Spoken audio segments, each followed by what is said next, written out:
If you're pregnant right now, chances are you're doing a lot of it alone. Researching late at night, trying to make good choices, wondering if you're forgetting something important. And when people say, you'll know what to do when the baby gets here, you want to believe them. But what you're really wondering is, who's going to take care of me? That's why one of the most important things you can do before labor, feeding plans, and the whirlwind of visitors is to build your postpartum team. Not just people who love you, people who will show up with a purpose.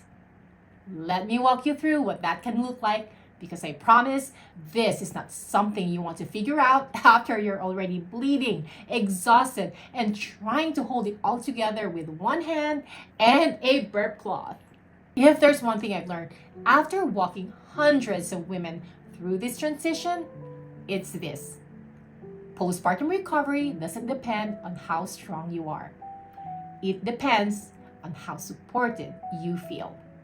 So today, I'm going to show you how to set up your postpartum team in a way that's thoughtful, realistic, and rooted in what you will actually need. Not emotionally, not socially, but functionally. Okay, let's start with how you want to feel, not who's available. When I ask moms what kind of support they plan, they often start by listing names. Okay, my mom will be here. My partner works from home. My friend said she'd come over. That's not a plan. That's a guest list. I want you to flip the script. Start by asking, when I'm healing, feeding, bleeding, adjusting, what do I want to feel?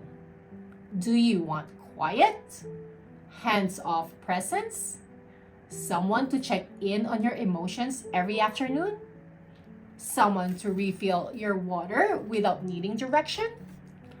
When you name that, how you want to feel, you can start matching people to roles based on what they bring, not just what they offered, because in postpartum, capacity matters more than good intentions. Okay, so the person who loves you most isn't always the one who helps you the best. This part can be tender, but let me say it plainly. Sometimes the person you love the most, the one who's closest to you emotionally, is not the person who helps you regulate when you're overstimulated or on the edge. That doesn't make them bad. It just makes them human. Your partner might be present, but not proactive. Your mom might want to help, but also brings emotional baggage. Your best friend might mean well, but asks 1,000 questions when you need quiet. So, part of building your team is knowing who to ask for what. Who brings warmth? Who brings structure? Who brings food without commentary? And, just as importantly, who brings too much energy for this tender season and might need a gentle boundary? This isn't about controlling. No, not at all. It's about recovering without resentment. You need one person you can be emotionally unfiltered with. There's a specific kind of loneliness that hits new moms, especially the one who usually have it together. You'll be holding your baby and wondering why you feel numb, or crying while folding the laundry with no idea what triggered it, or suddenly needing to talk but not knowing who can hold it without fixing it. That's why I want you to have that one person, just one, who can be your debrief space. Not your therapist, necessarily. Not your partner, if they're in the thick of it with you. Someone who can hear things like, I feel like I'm drowning. Or, I miss who I was before this. Or, I don't know what I'm doing. And not make it about themselves. Tell that person now, before birth. If I text you something raw in week 1, I'm not asking you to solve it. I'm asking you to hold it with me. It doesn't take much, but it takes intention. And when the fog hits, you'll be grateful you already made that call. Build systems, not favors. This one's hard for high-functioning women. You're probably used to figuring it out yourself. You've probably told yourself, I'll just ask if I need something. But here's the truth. In the first 2 weeks postpartum, you won't always know what you need. Your brain will be tired, your body will be tender, and you might feel guilty for asking even when people have offered.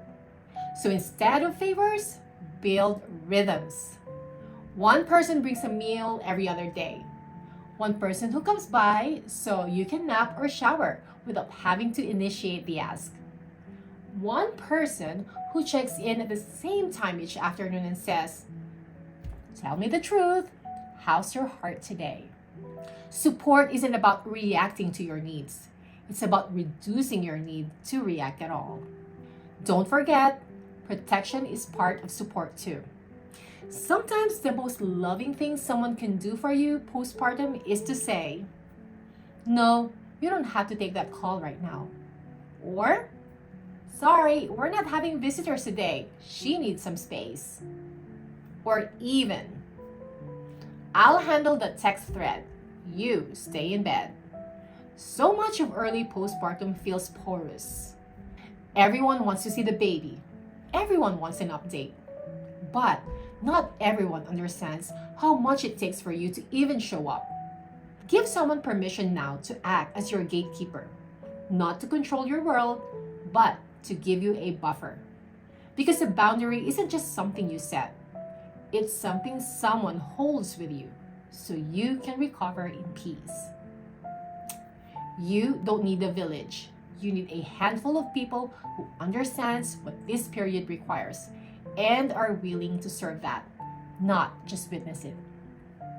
The time to build that team isn't when you're in survival mode. It's now, when your mind is clear, when your needs are still forming, when you can name what kind of support will help you feel like yourself. You're not asking too much. You are preparing to heal.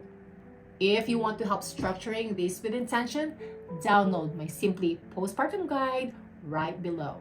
It has checklists, reflection prompts, and practical planning tools which help you prepare emotionally, physically, and mentally for life after birth without losing sight of your well-being.